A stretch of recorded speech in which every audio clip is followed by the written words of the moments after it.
চৌঠা মে রাতে একদল দুষ্কৃতী শ্যামপুরে এসইউসিআই কমিউনিস্ট পার্টির অফিস ভাঙচুর করে। হাওড়া গ্রামীণ জেলার শ্যামপুর বিধানসভার অন্তর্গত দীর্ঘ 40 বছরের পুরনো শ্যামপুর লোকাল কমিটির অফিস গতকাল রাত্রি 11টার পর একদল দুষ্কৃতী ভেঙে তছনছ করে দেয়। রান্নাঘর, বাথরুম, এমনকি ইলেকট্রিকের কানেকশন পর্যন্ত বিচ্ছিন্ন করা হয়েছে। এসইউসিআই এর তরফে লোকাল থানা, এসডিও, এসডিপিও এবং নির্বাচন কমিশনকে ঘটনাটি জানানো হয়েছে।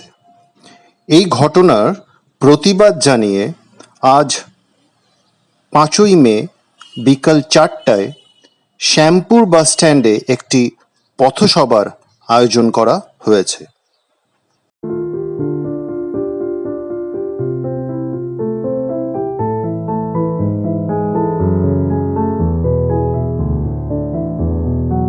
দিয়েছে এবং সমস্ত বইপত্র যেভাবে নষ্ট করেছে তা ভাবা যায় না।